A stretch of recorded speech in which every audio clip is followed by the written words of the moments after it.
Backend पे, जिसमें हम स्टार्ट करेंगे एक्सप्रेस। एक्सप्रेस जो है ना, ये मर्न का ही पार्ट है।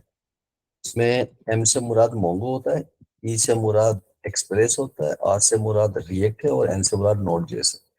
ये एक्सप्रेस एंड नोड की आज हम बात करेंगे। सही। अच्छा, इसके अलावा अगर थोड़ा सा टाइम बच जाता है तो हम ये जो मर्न का जो पार्ट है, सबसे पहला नाम मोंगो, हम कुछ इस पर भी थोड़ी सी डिस्कशन करेंगे अगर टाइम बच जाता है, ताकि हमारे पास एक वो कंप्लीट एक ओवरव्यू मिल जाए इन चीज़ों के हवाले से जो जो हमने करना है। और आज की जब हमारी एक्सप्रेस की नोट की जो क्लास हो जाएगी, तो उसके बाद फिर हम डेफिनेटली मोमो की तरफ ही जाएंगे।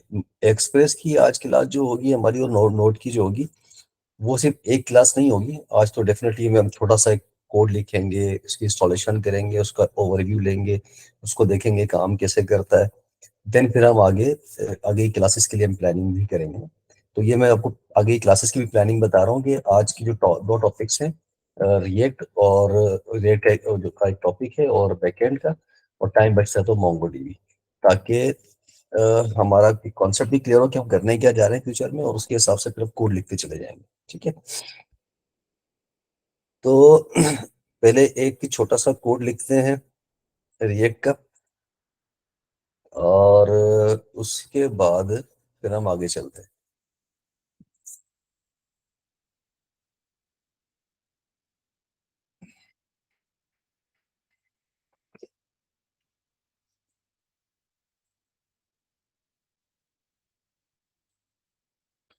अच्छा, अब हम आ जाते हैं। अच्छा, हमने यहाँ पे ओके। अच्छा, अब देखें हमने करना क्या है यहाँ पे। सबसे पहले तो हम कर लेते हैं, लास्ट टाइम हमने जो क्लास में किया था, क्या किया था हमने, रिएक्ट का। अच्छा, ये तो हमारा टेस्ट था। ठीक है, हम नया कोड लिख लेते हैं, नो प्रॉब्लम।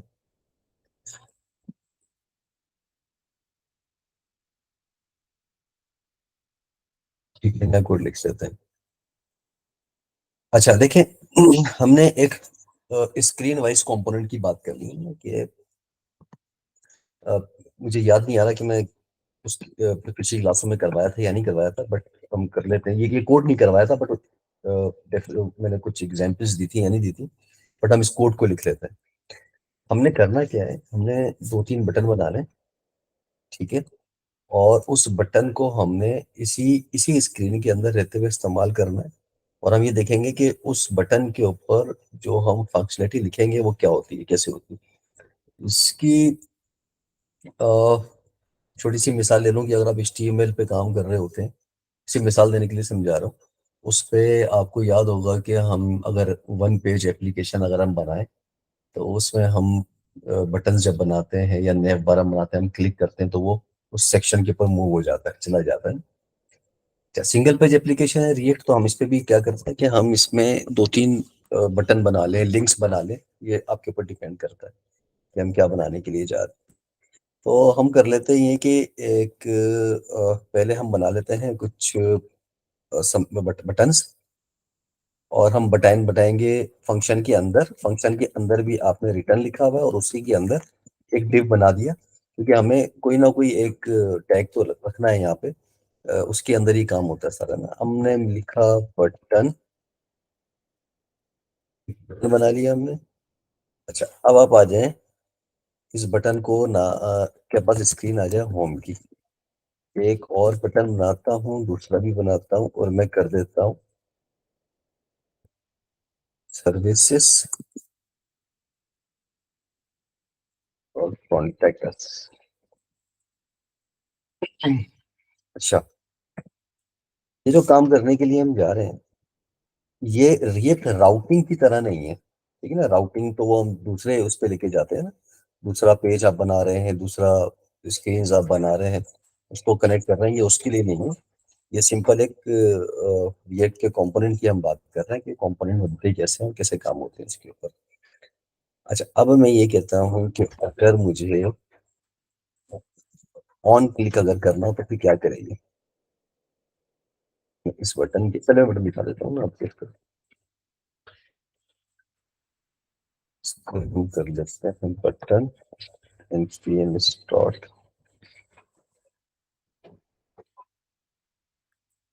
pm आपने किया स्टार्ट।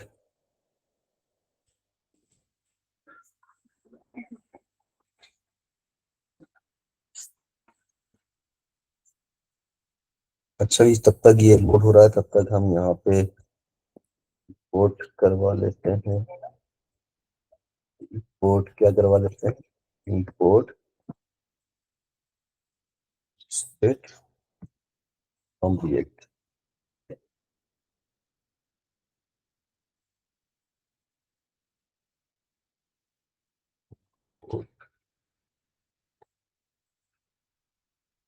ये फ्रॉम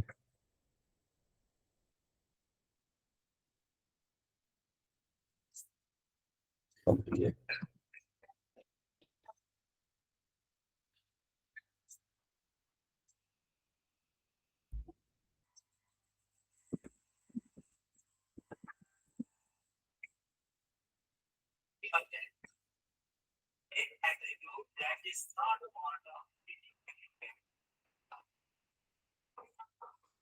तो ये लोड हो गया? नहीं हुआ?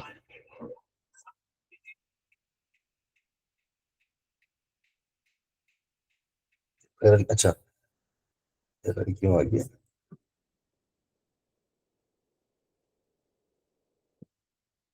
ट्रेड तो कर लिया मैंने, फिर एरर क्यों आया ये?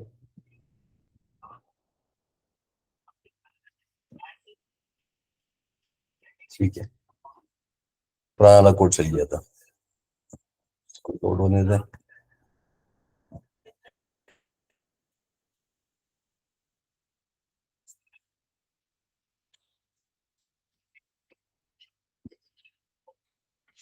अच्छा, तब तक ये आ रहा है तो मैं क्या कर लेता हूँ, एक काम और, कि फंक्शन के अंदर ये जो यूज स्टेट इस्तेमाल किया है, इस यूज स्टेट को मैं यहाँ पर इस्तेमाल भी कर लेता हूँ कांस्टेंट, और मैं कर लेता हूँ दो, बना लेता हूँ मैं screen set screen use state, और मैंने फिलहाल इसको ब्लैंक रख दिया।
अभी तो फिलहाल क्या करेगा कि ये स्क्रीन के ऊपर सिर्फ तीन बटन बना देगा। ठीक है, अब हमने करना क्या होगा, इसे डिस्प्ले आ जाए फिर हम देखते हैं। हमने करना ये है कि जो बटन आए, इस बटन के ऊपर जब मैं क्लिक करूं तो कोई ना कोई वो टेक्स्ट यहाँ पे आ जाए। ठीक है, फिर इसी तरह मैं सर्विसेज के बटन पे क्लिक करूं तो मुझे पता चल रहा है कि मैंने सर्विस के बटन पे क्लिक कर दिया है। ये बिल्कुल इसी तरह से है जैसे कि आपको याद होगा कि हमने वो आपको एक असाइनमेंट दिया था बल्ब वाला, फिर एक और असाइनमेंट दिया था टू टू ऐप वाला, तो वो साथ साथ समझ लें कि ये उसी तरह से काम कर रहे होंगी चीजें। बट इसका थोड़ा सा काम करने का जो कोड है वो डिफरेंट तो खैर नहीं होगा, लेकिन थोड़ा सा आपको लगेगा कि यार हम बटन की फंक्शनलिटी कैसे चेंज कर रहे हैं। हमें सिर्फ बटन की फंक्शनलिटी चेंज करनी है, तो वो आपको कॉन्सेप्ट क्लियर हो जाएगा। तो ये लोड हो रहा है, तो अब हम ये काम कर लेते हैं कि ये तो हमने कर लिया। ठीक है, मैं ये करूं कि एक यहाँ पर ये लिख लेता हूँ कि अगर फर्ज करें, मैं यहाँ पर करता हूँ कि मुझे लिखना है H1।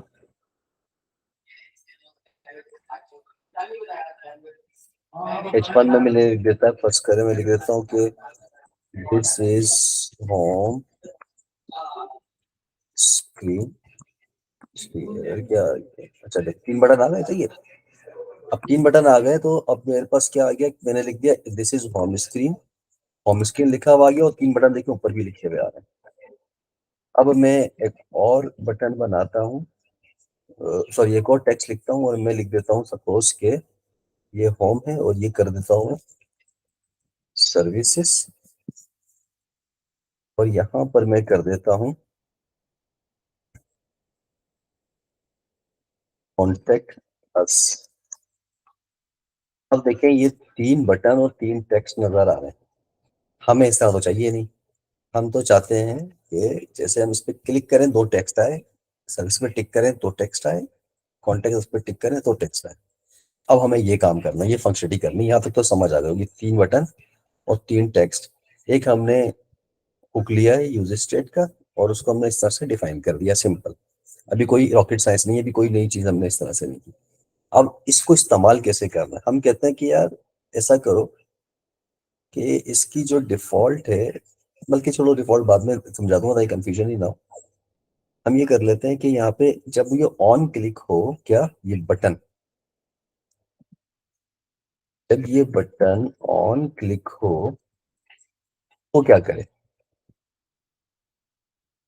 तो क्या करना चाहिए इसे ऑन क्लिक के ऊपर। ऑन क्लिक के ऊपर इसे करना ये चाहिए कि एक आप बना लें, ऑन क्लिक के ऊपर एक बना लें आप एरो फंक्शन। सही है, हम इसी के अंदर लिखते हैं ना, ब्रैकेट के अंदर। और ये जो सेट स्क्रीन है ये वाला, इसकी अभी डिफॉल्ट वैल्यू यानी कि स्क्रीन की वैल्यू क्या है, अभी नल है, कुछ भी नहीं है। तो हम कह देते हैं कि भाई इसकी जो वैल्यू है वो कर दो होम, ये कर दो होम, सिंपल इतना काम करना है।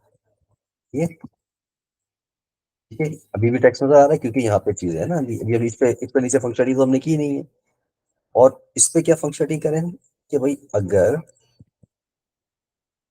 हम, कौन आया है,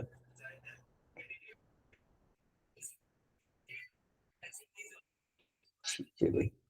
अब हम ये करते हैं कि अगर हम सर इसके ऊपर ऑन क्लिक करते हैं, देन क्या करें, देन सेट स्क्रीन करें इसको,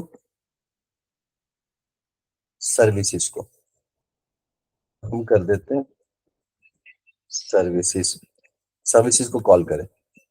और जब ये ऑन क्लिक आ जाए इसके ऊपर, ऑन क्लिक हो, तो हम ये कहें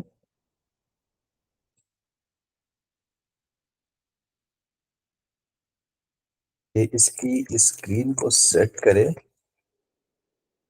का नाम इसको कॉल करना है, किसकी सेट करनी है, ये करनी है हमने कॉन्टैक्ट की।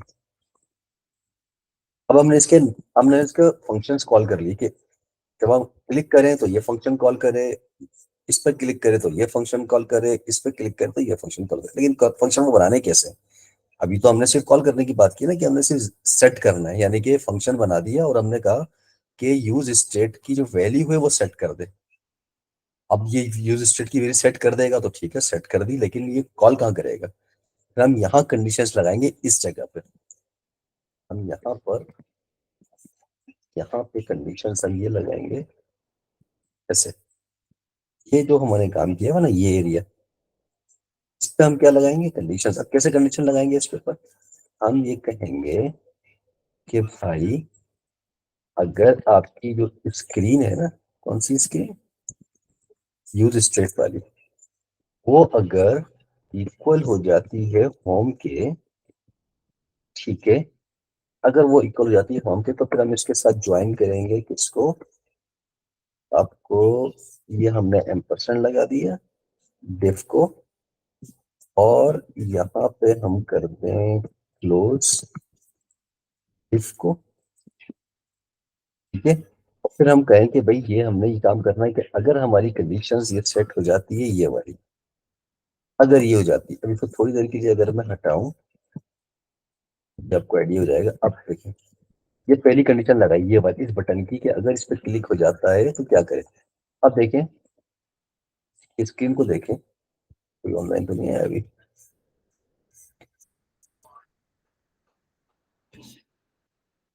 अब हम इसका आउटपुट देखते हैं। देखिए अब जो H1 हमने लिखा था सब गायब हो गया, लेकिन जैसे ही मैं होम पे क्लिक करूंगा देखो टेक्स्ट आ गया। सर्विस को कुछ करने से आ रहा है, गायब हो गया, कुछ करने से आ रहा है, कुछ नहीं आ रहा, होम करने से आ रहा है। अब यही कंडीशन मैं यहाँ पे क्या लगाऊं, इस जगह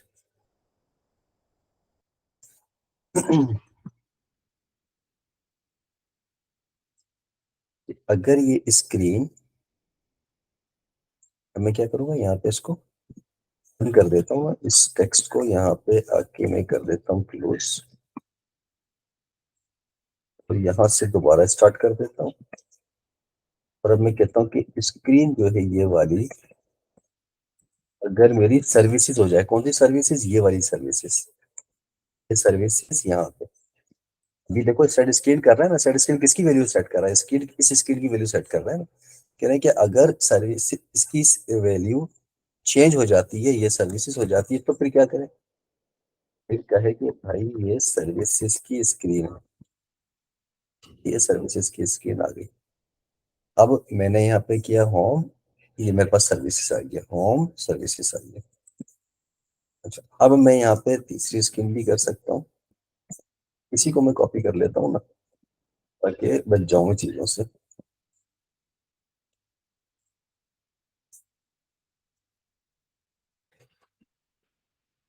अब मेरी तीसरी वैल्यू क्या है, तीसरी वैल्यू है मेरी कॉन्टैक्ट, ये मैं रख देता हूँ कॉन्टैक्ट, और मैंने कर दिया कॉन्टैक्ट, ये लो भाई। अब मेरे पास अब जितने चाहे बटन बना लो, जिसके हिसाब से बना लो, तुम देख लो, ये कॉन्टैक्ट हो गया, ये सर्विसेज हो गया, ये होम हो गया। अब इसकी वैल्यू चाहो चाहो तो सेट कर सकते हो कि भाई पहले क्या आ जाए, इस जगह जो मैंने ब्लैंक छोड़ा था यहाँ पे कर दो। अगर सर्विसेज करोगे तो जैसे ही रन होगा तो पहले सर्विसेज आएगा, लेकिन यहाँ पे अगर इसकी होम कर दोगे, पहले होम कर दोगे, चलो भाई ये होम आ जाएगा, पहले होम आ गया। तो जैसे ही रन करोगे तो डिफॉल्ट होम आ रहा है, तो इसलिए होम करने पे कुछ नहीं होगा। सर्विसेज करोगे ये आ गया, ये आ गया, वापस होम करोगे फिर होम आ गया। तो ये कंपोनेंट है जो ऑन स्क्रीन कंपोनेंट होता है, जो स्क्रीन वाइज कंपोनेंट भी कहलाते हैं। यहीं पे रह के वे सेट करना होता है। अभी बटन की जगह आप एंकर टैग भी लगा सकते हो, उससे भी काम कर सकते हो। इस बटन की जगह पे एंकर टैग लगा लो और काम कर लो, तो ये यही काम करेगा। तो ये छोटा सा एक कोड था जो फ्रंट एंड का था, जो मैंने आपको बताना था कि ये मैं क्यों वापस बताया मैंने। मुझे नहीं, मुझे याद नहीं आ रहा कि मैंने करवाया था नहीं करवाया था, बट मैं इसलिए ही वापस, आपकी आवाज नहीं आ सही, रही। रिएक्ट राउटर भी सेम यही वर्क करता है ना। जी जी, लेकिन अब आप उसमें फर्क क्या है, राउटर के अंदर, एक राउटर के अंदर उसमें फर्क क्या है। हमने किया क्या है, हमने एक ही स्क्रीन के अंदर रहते हुए ये सारे कंपोनेंट इस तरह से कॉल कर लिए, यानी कि बटन उसी में बना लिया और वो हमने यहीं पे कॉल कर लिया। लेकिन रिएक्ट राउटर क्या करेगा, हम यहाँ पे ये काम को ही करेंगे। अभी मिसाल के तौर पर आपके पास 5 लैंडिंग पेज है, और 5 लैंडिंग पेज के अंदर, हर पेज के अंदर एक डिटेल मौजूद है, अच्छा खासा कंटेंट मौजूद होगा ना। तो उसको क्या हम इसी स्क्रीन के अंदर रखेंगे, नहीं, हम इसके अंदर नहीं रखेंगे। हम क्या करेंगे, एक अलग से उसका फोल्डर बनाएंगे, ठीक है, उसका एक अलग से फोल्डर बनाएंगे, किसका, जितनी स्क्रीन होंगी उन सब का अलग अलग फोल्डर बनेगा। देख राउटर के अंदर अलग अलग फोल्डर बनेगा।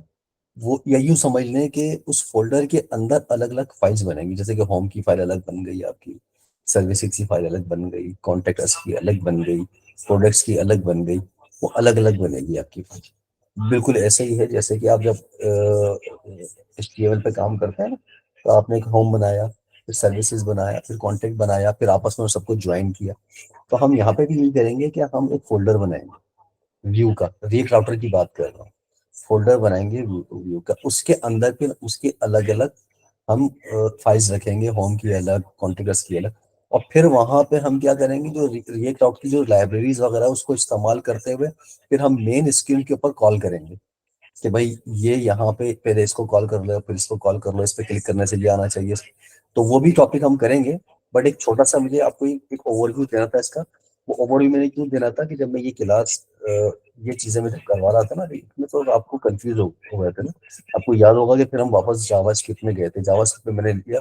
मेरे समझाने का मतलब ये है कि ये लाइन को देखो, बाकी चीजें तो आपको पता ही होंगी, कंडीशन तो ये पता ही है कि ये सिर्फ नॉर्मल कंडीशन है और तो कुछ भी नहीं है।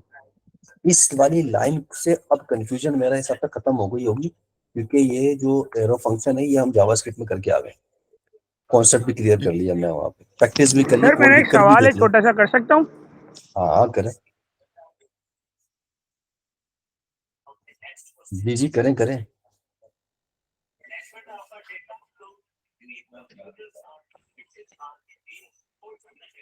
क्या हुआ शाहजेब, सवाल करें। सर सवाल कि बेसिकली ये तो आप अभी खुद कह रहे हैं ना कि हर स्क्रीन का एक अलग फोल्डर होगा, और अभी हम्म, मैं सिर्फ डिफरेंस जानना चाह रहा हूँ। ये अभी तो आपने बात समझा कि आपने करके दिखाना है, लेकिन मुझे समझ में आ रहा है कि डिफरेंस क्या है। हम ये अप्रोच कब इस्तेमाल करेंगे और वो वाली अप्रोच कब इस्तेमाल करेंगे? दोनों अप्रोच इस्तेमाल करना सही है क्या? नहीं ये असल में ये चीज तो राउटिंग के लिए है ही नहीं ना। ये चीज आपको बताई मैंने अभी इस वक्त, उसमें इतना फर्क तो बहुत ज्यादा फर्क है ना भाई। आपको आपको एक मेन स्किल पे काम करना है, कुछ छोटे से फंक्शनलिटीज करनी है कि बटन क्लिक करने से छोटी सी फंक्शनलिटी हो जाए, तो ये वो आप ये काम करेंगे। ये कंडीशंस अप्लाई करना सिखाइए मैंने आपको। कंडीशंस को एक ही स्किल के ऊपर रहते हुए, एक ही कंपोनेंट को रहते हुए उसको इस्तेमाल कैसे करेंगे। लेकिन मुझे बताएं कि जब आपके पास 5 पेजेस हैं, होम जो आपकी बस एक वेबसाइट, चले सिंपल ले लें, एक वेबसाइट आप बना रहे हैं, वेबसाइट के 5 पेजेस हैं, 5 के 5 पेजेस को यहाँ पर उसका कोड लिखना क्या मुनासिब है इस मेन स्क्रीन के ऊपर? आप खुद बताएं, क्या कोड आपका गड़बड़ नहीं हो जाएगा? क्या आप कोई कॉम्प्लेक्स क्यूरीज नहीं बन जाएंगी? ये पेज बहुत ज्यादा कॉम्प्लेक्स नहीं हो जाएगा अगर आप ये अप्रोच इस्तेमाल करना चाहें? मैं ये नहीं कह रहा कि ये अप्रोच इस्तेमाल करना गलत है, आप ये अप्रोच इस्तेमाल कर सकते हैं। अगर आपको इस्तेमाल करना है, आपको कहना है कि मैंने यही इस्तेमाल करना है, बिल्कुल कर ले, कोई ऑब्जेक्शन नहीं, कोई मना नहीं करेगा। लेकिन वो जो रिएक्ट राउटिंग है, वो एक आपको एक क्लीन कोड लिखने के लिए वो बेहतरीन चीज है।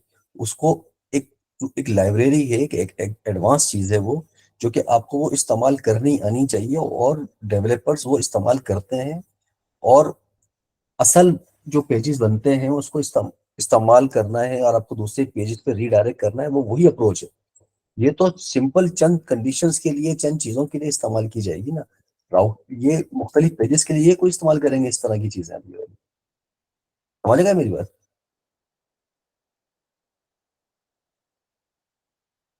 ठीक शाहजेब, समझ आ गई बात?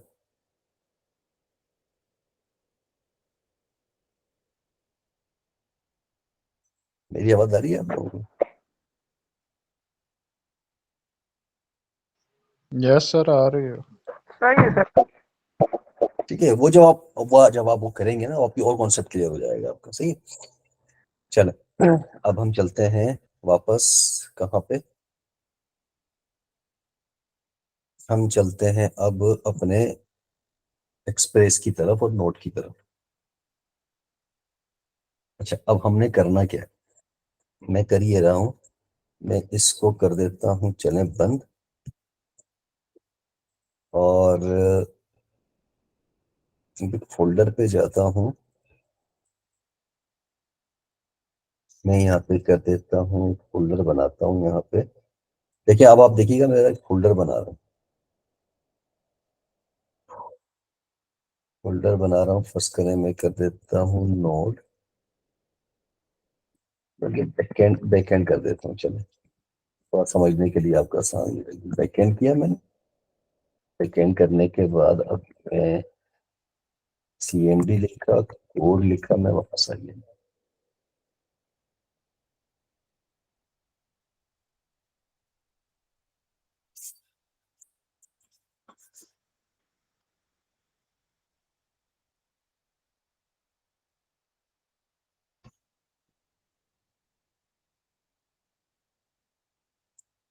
अच्छा भाई, अब देखिए मेरे पास यहाँ पे क्या है। मेरे पास यहाँ पे अभी सिर्फ एक फोल्डर है और कुछ भी नहीं है। अभी फ्रंट एंड की अब मैं बात नहीं कर रहा, फ्रंट एंड मेरे पास से हटी है। अब मैं यहाँ पर एक फाइल बनाता हूँ, उसका नाम रख देता हूँ index.js। ठीक है, मैंने यहाँ पे रख दिया index.js, एक फाइल का नाम रख दिया मैंने। अच्छा, अब इस फाइल के अंदर मैंने करना क्या है, पहले तो मैं करूंगा ये कि मैं यहाँ पर रहते हुए, सर जी इसके लिए कोई पैकेज वगैरह इंस्टॉल नहीं करना पड़ेगा? सब वही कर रहे हैं, वही कर रहे हैं, सबर कर लें। अभी तो मैं फोल्डर बनाया भी तो मैंने सिंपल। ठीक है, अब मैं यहाँ पे क्या करता हूँ, अगर मैं यहाँ पे कर देता हूँ npm init, देखते हैं अब क्या होगा। npm तो पहले इंस्टॉल कर चुके हैं ना। अब इस फोल्डर के अंदर आप क्या कर रहे हैं, अब क्या कर रहे हैं कि एक पैकेज इंस्टॉल करना है हमने। वो पैकेज हम ये कर लेते हैं। अब ये देखिए क्या कह रहा है कि आपने क्या रखना है, हमने इसको डिफॉल्ट नाम रखना है। ये कह रहा है कि पैकेज का नाम, हमने क्या, पैकेज का नाम डिफॉल्ट रख दो, जो भी हम वर्जन कौन सा है हमने कहा डिफॉल्ट कर दो, ये सब डिफॉल्ट कर दो। इंडेक्स डिफॉल्ट हम कुछ नहीं कर रहे अभी फिलहाल। अभी सिर्फ इंटर इंटर करके हम आगे जा रहे हैं। और देखें जी, इसने फौरन एक हमें पैकेज डॉट जेएसएन बना के दे दिया। ठीक है, एनपीएम इनिट करने के बाद तो पहला स्टेप मेरा क्या हुआ कि मैंने एक फोल्डर बनाया। सबसे पहले फोल्डर बनाया, उसके बाद मैंने यहाँ पे एनपीएम इनिट किया, मतलब एनपीएम इनिट किया। अब मैं क्या करूंगा, अब मैं एक्सप्रेस की लाइब्रेरी को इंस्टॉल करूंगा। यहाँ पे आप जाएं, यहाँ पे फर्स्ट करें, आप लिखते हैं एक्सप्रेस, ये एक्सप्रेस जेएस की आप साइट पे जाएं। ये देखें, ये आ गया एक्सप्रेस।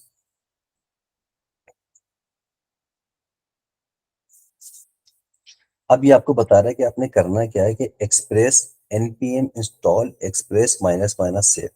माइनस माइनस सेव करने की जरूरत नहीं है, ये एक ऑप्शनल है। तो आप सिर्फ npm इंस्टॉल कर देंगे, यही काफी है। जैसे कि हम नॉर्मली लाइब्रेरीज को इंस्टॉल करते हैं, तो हम लाइब्रेरीज को कैसे इंस्टॉल करते हैं, वो हम इसी तरह करते हैं ना कि हम जैसे कि npm किया, इंस्टॉल किया और एक्सप्रेस लिख दिया। npm आई कर देंगे तब भी काम चल जाएगा, पूरा इंस्टॉल लिख देंगे तब भी ठीक है।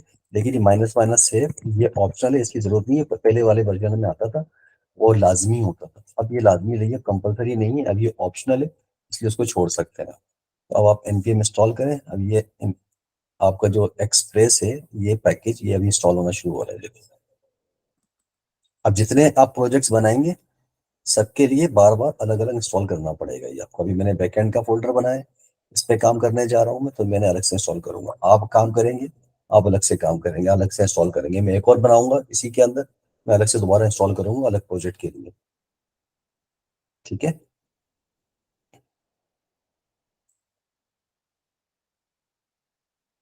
ये किया पैकेज डॉट जेसन के अंदर। इसने क्या किया, इसने वापस अपडेट कर दिया खुद को। ठीक है, डिपेंडेंसीज वगैरह ये आ गई, देखें ये एक्सप्रेस आ गया है यहाँ पर। ठीक है, अच्छा,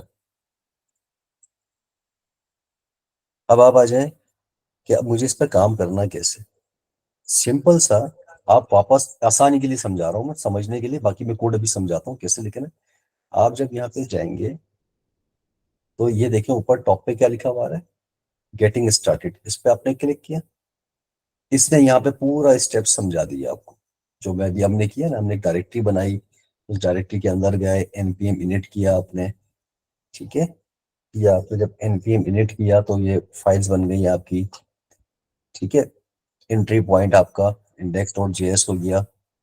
ठीक है, ये आपने क्या किया, क्योंकि index.js ये जो भी आपकी फाइल बनाई है, ये आपका एंट्री पॉइंट है ना बिल्कुल। इसको आपने यहाँ पे भी लिखना है, हमने भी हम लिखेंगे यहाँ पे ना, यहाँ पे इसके अंदर ये आपको लिखना होता है ना एंट्री पॉइंट इस जगह, स्क्रिप्ट के अंदर। ये एंट्री पॉइंट का मकसद यही है। इस एंट्री पॉइंट का मकसद ये है कि यहाँ पे अभी आपने यहाँ पे लिखा है ना एंट्री पॉइंट क्या है, यहाँ चले लिख दें यार आप। स्टार्ट, और यहाँ पे आप बता दें क्या है, इंडेक्स डॉट जेएस, ये आपका एंट्री पॉइंट है। ठीक है, ठीक है, आप जब इसको रन करेंगे तो आपके पास ये जो आपकी ये जो फाइल है ये बेसिकली रन करेगी, ये एंट्री पॉइंट कहलाता है। अच्छा, अब आप आ जाए यहाँ पे, इंस्टॉल भी कर लिया हमने। ठीक है, ये एक अलग से कोड आपको दे रहा है कि टेस्ट करने के लिए, इस पे क्लिक किया आपने, यहाँ पे पूरा कोड उठा के लेकर आ गया।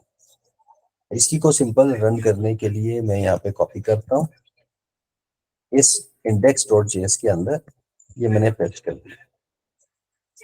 ठीक है, ये आप सिंपल सा मैं बताता हूँ ये करना क्या है, इसको कैसे क्या होता है क्या है। ये इसको आपने सिंपल सा किया और आप यहाँ पे चलाएं, यहाँ पे आप चला लें नोड इंडेक्स डॉट जेएस। अब आप ये देखें यहाँ पे क्या लिखा रहा है, example of listing the port, ये वाली ये कंसोल करवाए ना, ये आ रही है एग्जाम्पल लिखी हुई। ठीक है, अब कोड समझें, ये बैकएंड का कोड है, अब कोड समझने की जरूरत है। यहाँ पे आए सबसे पहले टॉप पे, आपको याद होगा क्या हम इंपोर्ट करवाते हैं। ठीक है, हम करवाते हैं इंपोर्ट दूसरे फाइल्स के अंदर, इंपोर्ट रिएक्ट फ्रॉम रिएक्ट या import use state from react, वो काम यहाँ पे भी करवा सकते हैं। इंपोर्ट से पहले क्या होता था कि होता था ये था कांस्टेंट, यानी कि एक आपने डिक्लेयर करवाया एक वेरिएबल और इज इक्वल टू रिक्वायर करके ये आपने ये लाइब्रेरी कॉल करवा ली, बिल्कुल इसी तरह इंपोर्ट की तरह। अच्छा, इसके नीचे देखें 3 डॉट लिखे हुए भी आ रहे हैं, अगर आप इस पर क्लिक करें क्विक फिक्स करेंगे और आप इसे कन्वर्ट कर देंगे तो क्या करेंगे, देखो EX मॉड्यूल के अंदर ही कन्वर्ट कर देगा। ये आपको बता देगा कि भाई आपका, आप इसको ऐसे भी लिख सकते हैं, ये तरीके का। ठीक है, यानी कि इंपोर्ट एक्सप्रेस फ्रॉम एक्सप्रेस, और अगर आपने इस तरह से कर दिया तो ठीक है, ये भी ठीक, दोनों में फर्क है। फर्क अप्रोच क्या है, एक होता है आपके पास, एक होता है आपके पास नॉर्मल नॉर्मल जेएस, एक होता है आपके पास मॉड्यूल जेएस। ठीक है, मॉड्यूल जेएस जब आप नॉर्मल फाइल पे काम कर रहे होते हैं, जिस जैसे आपने इसका एक्सटेंशन क्या लिखा, डॉट जेएस। अब आपने चूंकि डॉट जेएस लिख दिया, तो उस डॉट जेएस के लिए आप ये वाली लाइन लिखेंगे, ये जो है लाइन मैंने आपको बताई है। लेकिन अगर आप मॉड्यूल जेएस इस्तेमाल कर रहे हैं, उसका एक्सटेंशन आप कर देते हैं एमजेएस। अगर मैं इसका एक्सटेंशन इस्तेमाल करूँ एमजेएस, इंडेक्स डॉट एमजेएस, फिर मैं ये कोड नहीं लिखूंगा, फिर मैं इंपोर्ट वाला इस्तेमाल कर लूंगा। ठीक है, तो अब ये भी कर रहे हैं क्योंकि इसकी इसकी अपनी साइट पे भी इसने एग्जाम्पल के तौर पे दिया हुआ है, जो फिलहाल हम इसी को टेस्ट कर लें। अच्छा, तो पहला हो गया एक्सप्रेस, हमने रिक्वायर कर लिया, यानी कि हम इससे इंपोर्ट करवा ली इस लाइब्रेरी को, इसकी एक्सप्रेस की लाइब्रेरी। फिर एक वेरिएबल और लिया आपने, और वो वेरिएबल का नाम है ऐप, और आपने उसके उसके मेथड को इस ऐप के अंदर कॉल कर लिया। ये तो कंपलसरी हो गया। अब आपको पता है कि पोर्ट जो है ना वो कंपलसरी होती है मुख्तलिफ हमें वेबसाइट्स के लिए कॉल करने के लिए, ये हमें लिखनी पड़ती है लाजमी में। पोर्ट पोर्ट का मतलब क्या होता है, पोर्ट का मतलब ये है कि किसी भी बाहर की चीज को आप अलाउ कर रहे हैं अंदर आने के लिए, पोर्ट हो गई। पोर्ट को अगर जैसे कि ना हम एक छोटी सी मिसाल लें, रियल लाइफ में भी अगर एग्जाम्पल लें, तो पोर्ट क्या है, एयरपोर्ट, पोर्ट क्या है, वो बेसिकली बाहर जाने का रास्ता है या अंदर आने का रास्ता है। फिर आपने देखा होगा अगर सी पोर्ट, ठीक है, जैसे कि अगर हम कराची पे आप जाएं तो वहाँ पे पोर्ट बना हुआ है ना, KPT, कराची पोर्ट ट्रस्ट, तो वो पोर्ट जो है वो सी वाला, सी के जरिए से आप जा सकते हैं पोर्ट। तो पोर्ट क्या है, बाहर जाने का रास्ता, अंदर आने का रास्ता। तो यहाँ पे भी क्या है, अगर वेब की दुनिया में आप देखें, अच्छा कंप्यूटर्स में भी अगर आप देखें, तो आपके पास देखें USB पोर्ट होती है। तो USB पोर्ट क्या है, वो USB एक अलग से हार्डवेयर है, आप उसको कंप्यूटर में लैपटॉप पे लगाते हैं तो वो कनेक्ट कर देती है आपकी कंप्यूटर से, आपको सिस्टम के साथ, यानी कि बाहर की दुनिया, बाहर का जो हार्डवेयर है उसको कनेक्ट कर देती है। माउस, माउस की पोर्ट आपके पास होती है, माउस की पोर्ट आपने लगा दी, प्रिंटर की पोर्ट आपने लगा दी। फिर ईथरनेट पोर्ट भी एक होती है, नेटवर्क पे लेकर आ गए वो पोर्ट, वो क्या है, दूसरे वाले हार्डवेयर को कनेक्ट कर रही है। यहाँ पे पोर्ट क्या कर रही है, पोर्ट यहाँ पे भी यही कर रही है कि बाहर से आने वाली चीजों को वो आपको रास्ता दे रही है। ठीक है, ताकि ये आप एक्सेस किया जा सके ना, इसको हम सर्वर पे काम कर रहे हैं ना, ये बैकएंड एक्सेस करना है सर्वर को। 3000 पोर्ट क्या है, ये लाजमी क्यों है 3000, ये 3000 लाजमी नहीं है, लेकिन 3000 इसलिए लिखी जाती है कि नॉर्मली टेस्टिंग के लिए 3000 इस्तेमाल की जाती है, टेस्ट पर्पस के लिए, इसलिए ये फ्री पोर्ट होती है। फ्री पोर्ट से मुराद ये कि जब भी आप टेस्टिंग करो 3000, अगर मैं आपसे, आप मुझसे सवाल करें कि सर 3000 के अलावा कुछ और भी हो सकता है, बिल्कुल भाई ये हो सकता है, क्यों नहीं हो सकता।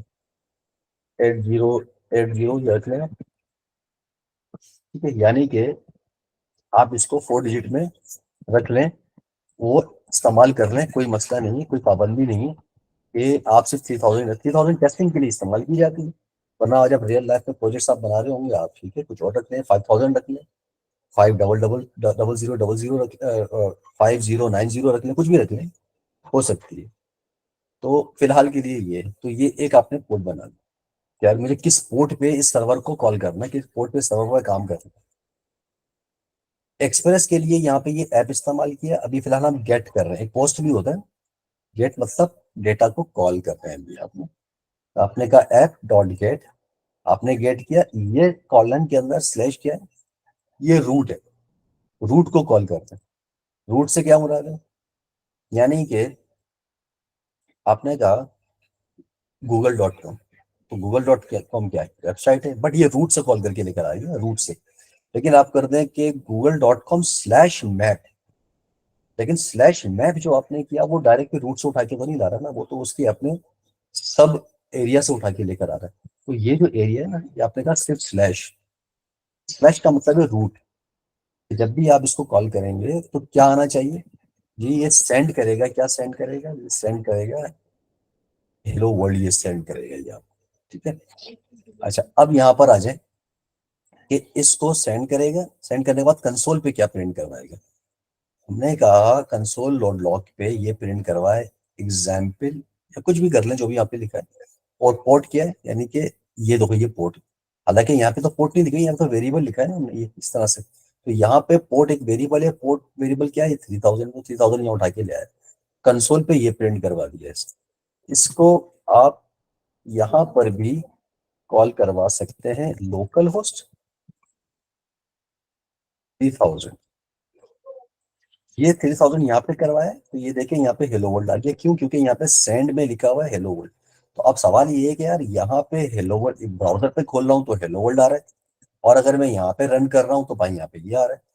यहाँ पे तो कंसोल करवा रहा हूँ ना भाई, कंसोल करवा रहा हूँ टेस्टिंग के लिए, तो ये कंसोल पे ही उठा के लेकर आएगा ना, कंसोल पे ये उठा के कोई लेकर आएगा, कंसोल पे मैं ये लिख दूंगा तो ये उठा के लेकर आ जाएगा। तो ये दो अलग अलग मैसेजेस मैंने यहाँ पे दिखा दिए आपको कि हेलो वर्ल्ड ये यहाँ पे उठा कर लेकर आ गया स्क्रीन के ऊपर। इसको एक काम और करते हैं, इसको कॉपी करते हैं, मैं पेस्ट करता हूँ। ये लोकल होस्ट क्या है, ये लोकल होस्ट इस एरिया का, ये जो मेरे पास स्क्रीन चल रही है इसका लोकल होस्ट है। अगर मैं इस लोकल होस्ट की जगह पे इस नेटवर्क की आईपी भी अगर मैं चला इस्तेमाल कर लूँ, अगर फर्ज करें कोई इसकी आईपी क्या है, ये वाली आईपी, लोकल होस्ट की जगह पे ये वाली आईपी अगर मैं इस्तेमाल कर लूँ तो क्या चलेगा, सवाल ही पैदा होता है। लोकल होस्ट का मतलब ये कि ये वाला, तो ये डेफिनेटली ये चलेगा, चल रहा है। या तो मैं लोकल होस्ट कर दूं या इस सिस्टम की आईपी कर दूं, बात एक ही है। अब हम क्या करते हैं कि इसको मैंने चलाया और मैंने यहाँ पे इसको कर दिया फूड स्लैश फूड, मैं कहता हूँ कि here is your food। अब यहाँ पे इसका क्या मतलब है स्लैश फूड का, यानी कि मैं इसके रूट से अब अंदर जाना चाह रहा हूँ, यानी कि जब मैंने इसको रन किया तो ये आ रहा है, और अगर मैं स्लैश फूड करूंगा तो देखो ये आ जाएगा क्या,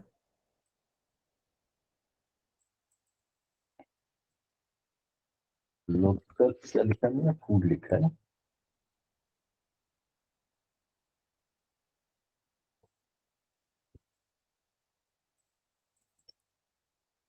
लोकल होस्ट, लोकल की स्पेलिंग गलत आ गई भाई,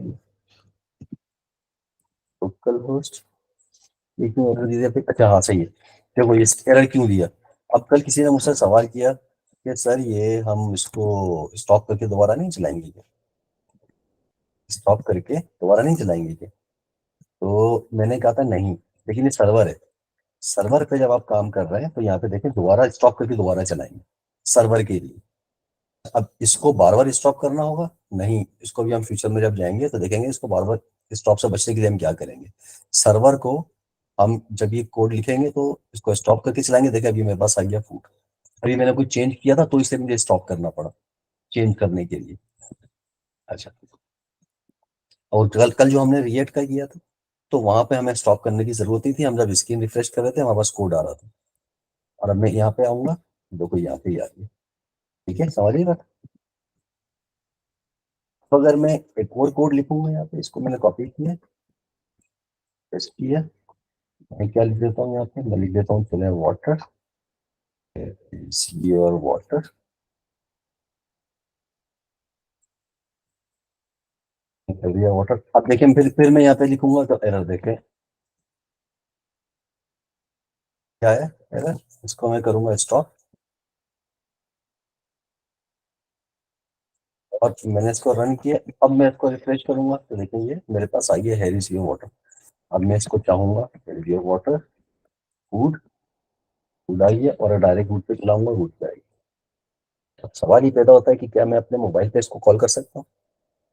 अगर आपका मोबाइल सेम नेटवर्क पर है, जो नेटवर्क मैंने जिस नेटवर्क से मैंने कनेक्ट किया हुआ है ना, सेम उसी नेटवर्क पे अगर मेरा मोबाइल भी है, तो मैं अपने ब्राउजर पे जाऊंगा, वो आईपी लिखूंगा अपने मोबाइल की, अपने इस नेटवर्क की जो भी मैंने दिखाई है आपको, और उसके बाद मैं इसका पोर्ट डालूंगा सिंपल, और फिर ब्राउजर पे डालूंगा, ये एक्सेस हो जाएगा। ये आप जब इसकी प्रैक्टिस करेंगे तो आपने अपना मोबाइल और अपना लैपटॉप दोनों सेम नेटवर्क पे रखना है, और इसको मोबाइल से भी कॉल करना है तो आपका कॉल हो जाएगा। अभी भी मैं कॉल करूंगा अपनी मोबाइल को, मोबाइल पे कॉल हो जाएगा ये। ठीक है, तो आपने जब इसको कोड पे लिखना है, कोड लिखने के लिए आपने करना क्या होगा कि इसको ब्राउजर पे भी टेस्ट करना होगा आपको, ब्राउजर पे भी टेस्ट करना, और उसके बाद आपने इसके मोबाइल पे भी टेस्ट करना है। फिर आप बताइएगा मुझे कि आपका ब्राउजर पे चला या नहीं चला। ठीक है, और ये चलना चाहिए। अच्छा, अब 2-3 टास्क, पूरा हफ्ता है तो 2-3 टास्क मैं आपको दूंगा। एक तो ये कि गिट गिट आपको पढ़कर आना है थोड़ा सा। ठीक है, गिट पे पढ़कर आना है, और आपने हीरो को के ऊपर अपना अकाउंट बना लेना है, ये हीरो को .com, इसके ऊपर अपना अकाउंट बनाना है। ये एक होस्टिंग साइट है। ठीक है, ये मैं आपको लिंक शेयर भी कर देता हूँ, यहाँ शेयर कर दूँ मैसेंजर, या मैं ग्रुप पे डाल दूंगा, चले यहाँ पे भी कर देता हूँ। इसके ऊपर आपका अकाउंट बनाना है। हम करेंगे क्या अगली क्लास के अंदर, जो काम हमने यहाँ किया है, या और अभी मजीद हम काम करेंगे आगे इसी बैकएंड के ऊपर, तो हम इस बैकएंड वाले इस कोड को हम क्या करेंगे, हम होस्ट भी करेंगे। ठीक है, इसको हम होस्ट भी करेंगे। अब होस्ट करने के लिए हमारे पास हीरोको पे अकाउंट होना चाहिए, इस साइट पे हमारा अकाउंट होना चाहिए। गिट आपको गिट आपको आनी चाहिए, और गिट को भी रिवाइज करके आना है आपने, और इस पे अकाउंट बना के आना है। ठीक है, और फिर हम इस पे डिप्लॉय करेंगे कि हम इसको अगर होस्ट करना चाहें तो इसको होस्ट कैसे कर सकते हैं। ठीक है जी, बैकएंड का अभी जो कोड, अब जो कोड आएंगे वो थोड़े से कॉम्प्लिकेटेड भी होंगे, क्योंकि हमने अभी क्या किया, हमने फ्रंट एंड पे अभी तक काम किया जो, ठीक है ना, उसका बैकएंड से ताल्लुक नहीं था। और अभी हमने अलग से एक फाइल बनाई जिसको सिर्फ और सिर्फ बैकएंड पे काम किया, इसका फ्रंट एंड से कोई ताल्लुक नहीं। अब हमने क्या करना होगा कि हमें फ्रंट एंड को और बैक एंड को आपस में कनेक्ट भी करना होगा, कि बैक एंड और फ्रंट एंड कनेक्ट हो जाए आपस में। और फिर हम क्या करेंगे कि जब जैसे मैंने कहा कि मोंगो डीबी भी हमने करना है, तो इसके लिए आपको क्या करना होगा कि डेटाबेस का भी कॉन्सेप्ट होना चाहिए। तो डेटाबेस यानी कि जो डेटा आप फ्रंट एंड से कॉल कर रहे हैं वो बैक एंड पे जाएगा, और बैक एंड से कनेक्ट करेगा, और डेटा आपका जाएगा डेटाबेस के अंदर। और फिर जब डेटा डिस्प्ले करवाना होगा तो वो मोंगो डीबी से डिस्प्ले करेगा स्क्रीन के ऊपर। तो डेटाबेस आपके कौन कौन से हो सकते हैं? डेटाबेसेस आपके बहुत आसान लफ्जों में समझाता हूँ, एक होता है सीक्वल और एक होता है no SQL.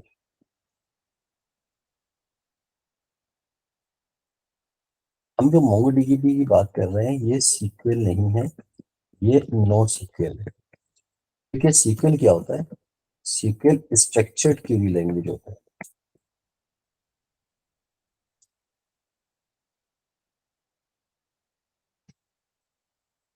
Structure query language. इसमें क्या होता है कि इसमें आपके बकायदा कॉलम्स डिफाइन किए होते हैं, रोज बकायदा डिफाइन किए हुए होते हैं, कॉलम और रोज दोनों डिफाइन किए हुए होते हैं।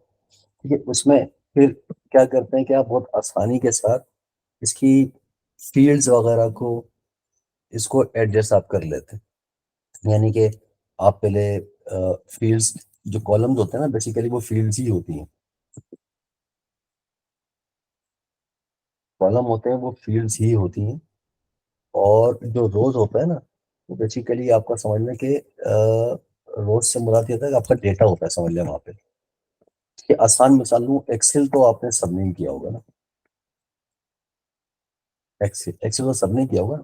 एक्सेल में लिखा हुआ आता है ना वहाँ पे, ए बी सी, वो बेसिकली वो कॉलम्स है। वो क्या है? वो कॉलम्स है। वो जो कॉलम्स होते हैं, उसी को आप कह रहे होते हैं, समझ लें, फील्ड्स। ठीक है, डेटाबेस के अंदर, एसक्यूएल सर्वर के अंदर, या माई सीक्वल के अंदर। और वही कॉलम्स होते हैं, वही फील्ड्स होती हैं। और इसी तरह वो जो 1 2 3 नीचे लिखा हुआ आ रहा होता है ना, 1 2 3 लेफ्ट साइड पे, तो वो बेसिकली क्या होती है? रोज होती है। वो रोज होती है। और वो बेसिकली वहां पे आप सारा डेटा होता है। यानी कि आपने सुबह ऊपर ऊपर ऊपर हेडिंग डाल दी, एक सेल के अंदर आपने हेडिंग डाल दी, बी में हेडिंग डाल दी, सी में हेडिंग डाल दी, नीचे 1 2 3 में आप डेटा डाल रहे हैं। नेम डाल दिया, ठीक है, उसकी डेजिग्नेशन डाल दी, उसकी सैलरी डाल दी, उसकी पर्सनल इन्फॉर्मेशन डाल दी, फिर अगली लाइन में अगले एम्प्लॉयज की डिटेल डाल दी, उसकी अगली लाइन में अगली एम्प्लॉय की डिटेल डाल दी। तो हम अपने एसक्यूएल के अंदर या माई सीक्वल के अंदर, जो सीक्वल बेस्ड जितनी भी डेटाबेसेस हैं, उसमें ये काम कर रहे होते हैं। नो सीक्वल में क्या होता है? नो सीक्वल में ऐसा कुछ नहीं होता। ठीक है ना, वहाँ पे डॉक्यूमेंट्स वगैरह होते हैं, डॉक्यूमेंट्स को लेके काम करना होता है। ये समझने के आपको वहाँ पे थोड़ा सा वो, अगर देखा जाए तो जिनको सीक्वल आता है उनके लिए नो सीक्वल थोड़ा सा कॉम्प्लिकेट हो जाता है समझने के लिए। और जिनको सीक्वल आता ही नहीं है और वो डायरेक्टली अगर इस पे करते हैं, तो उनके लिए कोई प्रॉब्लम इतनी ज्यादा होती नहीं है, क्योंकि जो सीक्वल बेस होती है ना, वो थोड़ा सा समझने में आसान होता है। जब बंदा इसका यूज टू हो जाता है ना, सीक्वल वगैरह का, तो जो है ना, वो फिर इसी में मजा आने लगता है उसको, क्योंकि चीजें काफी स्ट्रक्चर्ड होती हैं, इसके अंदर डिफाइन की हुई होती हैं चीजें। वहाँ डिफाइन की हुई नहीं होती चीजें ना। इसमें आपके पास डेटा टाइप्स भी डिफाइन किए हुए होते हैं, कि आपने एक डेटा टाइप है, माई सीक्वल के अंदर सर्वर या सीक्वल सर्वर के अंदर एक डेटा टाइप है, फर्ज करें। आपने कहा कि यार मुझे मेरी फील्ड है नेम, मुझे नाम रखना है। तो वो आपसे पूछेगा भाई नाम किसमें रखोगे? हमने कहा यार स्ट्रिंग होता है नाम, तो फील्ड का जो डेटा टाइप है वो स्ट्रिंग डाल दो। तो स्ट्रिंग क्या है? डेटा टाइप है। ये सीक्वल की बात कर रहा हूँ, ये सीक्वल की, कोई भी सीक्वल का आप बोले। फिर वो आपसे पूछता है, अच्छा यार एम्प्लॉय की जो सैलरी होगी, वो किस फॉर्म क्या होगी वो सैलरी? तो आप बोलोगे भाई सैलरी तो न्यूमेरिक में ही होती है, तो न्यूमेरिक में डालूंगा। न्यूमेरिक में होगी, आपने डिफाइन कर दिया यहाँ पे ना, डेटा टाइप डिफाइन कर दिया। नोट सीक्वल के अंदर डेटा टाइप भी डिफाइन नहीं करनी पड़ रही है आपको, चाहे कुछ भी कर दें। ठीक है ना, वो फिर हम कोड से जाके कंट्रोल कर रहे होते हैं उन चीज़ों को। तो ये चीज़ें होती हैं जो हम डेटा बेसिस के अंदर इस्तेमाल कर रहे होते हैं। तो ये अभी आगे की 1 2 क्लास के अंदर के बाद हम क्या करेंगे, हम फ्रंट को बैक को कनेक्ट भी करेंगे और डेटाबेस के अंदर लेके भी जाएंगे। तो मोंगोडीबी कैसे इस्तेमाल करते हैं, उसको इंस्टॉल कैसे करते हैं, टेस्टिंग कैसे करते हैं, वो सारी की सारी हम जो है ना, वो हम उसमें काम कर रहे होंगे। ठीक है, क्लियर हो गई बात? यहाँ तक किसी का कोई सवाल है तो जरा मुझसे पूछ लें।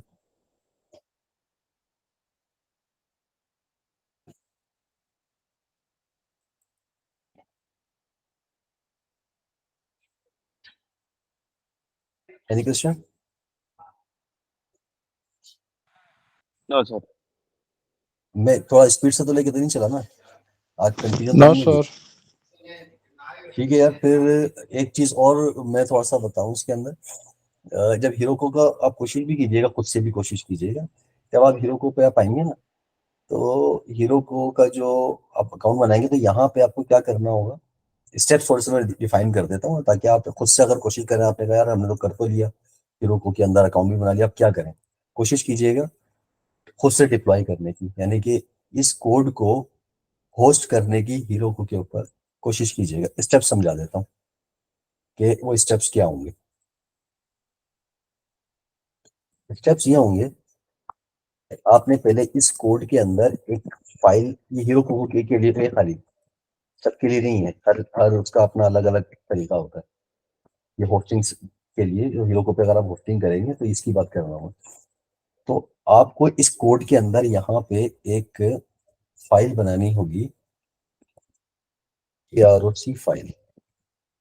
एक फाइल आपको ये बनानी होगी प्रोक फाइल, ये वहां पे मिल भी जाएगा उसके डॉक्यूमेंट्स के अंदर, आप उसका डॉक्यूमेंट आप पढ़ेंगे ना, और वहां पे आपको यहाँ पे वहां पे वो कोड भी लिखा हुआ मिलेगा, npm start, वहां मिल जाएगा आपको कोड। ठीक है, एक तो ये काम करना होगा हीरोको के अंदर कि प्रोक फाइल की पी कैपिटल रखना इसके अंदर, एक तो ये काम करना होगा। आप एक काम करें, सेकंड जो आसान तरीका इसको अपलोड करने का, आपने गिट की एक रिपोजिटरी बनानी है, एक रिपोजिटरी बिल्कुल एम्प्टी होनी चाहिए, वहां पे एक बनाए रिपोजिटरी और उसको क्लोन कर लें। रिपोजिटरी बनाए और क्लोन कर लें उस रिपोजिटरी को अपने सिस्टम में। ठीक है, जब आप क्लोन करेंगे उसको तो ये वाला कोड उस रिपोजिटरी के अंदर डाल देना। ठीक है, इस कोड को उस रिपोजिटरी के अंदर डाल देना, यानी कि कोड को कॉपी करना, कॉपी पेस्ट, कॉपी पेस्ट कर देना फोल्डर के अंदर, जो भी ये वाला कोड नजर आ रहा है आपको। तो आप कॉपी पेस्ट कर लेंगे तो उसके बाद इसको पुश कर देना, यानी ये कमिट कमिट करके पुश कर देना कोड के ऊपर, ये उसकी गिट के थ्रू। इसमें स्मार्ट गिट भी आप इस्तेमाल कर सकते हैं, अगर चाहें तो स्मार्ट गिट भी इस्तेमाल कर सकते हैं। स्मार्ट गिट लेना, उससे उससे आसान हो जाएगा, वरना अगर वो कमांड लिखने में कोई प्रॉब्लम हो रही है तो। स्मार्ट गिट भी आपने कर दिया, पुश भी कर दिया वहां पे। उसके बाद इसका डॉक्यूमेंट पढ़ना होगा, तो उस ये जो आपका ये वाला है इसका हीरोको का डॉक्यूमेंट, सारे स्टेप्स आपको बता रहा है, बताएगा कोड आपको वहां पे एक बताएगा कि स्टेप्स कौन सा स्टेप है, आप कौन सा करना है, यानी कि समझ लें कि हीरोको के ऊपर उस गिट रिपोजिटरी को पुश करना होगा आपको। ठीक है, तो ये मैं आपको एक आप नेक्स्ट वीक के लिए टास्क दे रहा हूँ, ये आपको करके आना है, तो आप कर लेंगे, थोड़ा सा खुद कोशिश करेंगे तो क्लास में चीजें समझने में आपको आसानी हो जाएगी। ठीक है, दूसरा काम ये करना है इसी के अंदर, जब ये आप हम आपको मैंने पहले बताया था कि गिट पे जब हम पुश कर रहे होते हैं तो हम क्या करते हैं, हम नोड मॉड्यूल्स को वो नहीं करते, क्या नहीं करते, पुश नहीं करते। तो हमें यहाँ पे एक गिट इग्नोर की फाइल भी बनानी होगी, स्लैश करके नोड यूज ये भी करना होगा, ताकि जब आप गिट पे आप डालें तो ये नोड मॉड्यूल गिट पे ना जाए।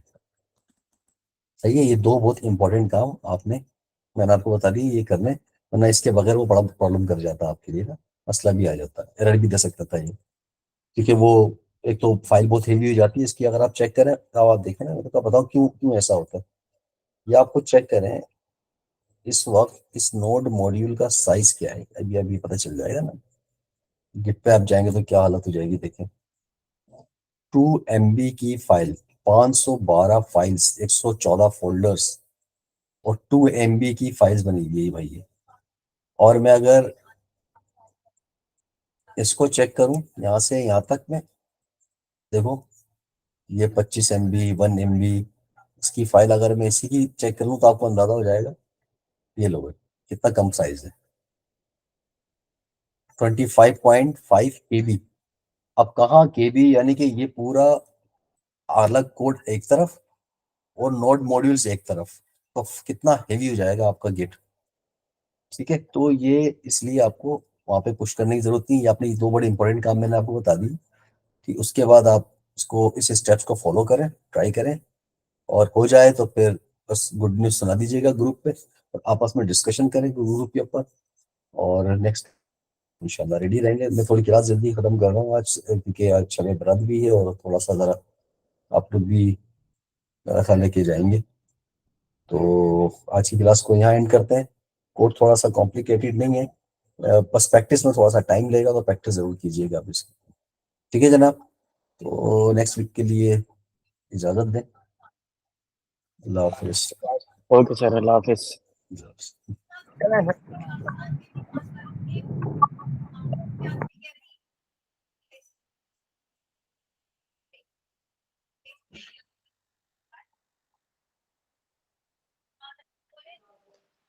ओके सर, अल्लाह अल्लाह हाफिज।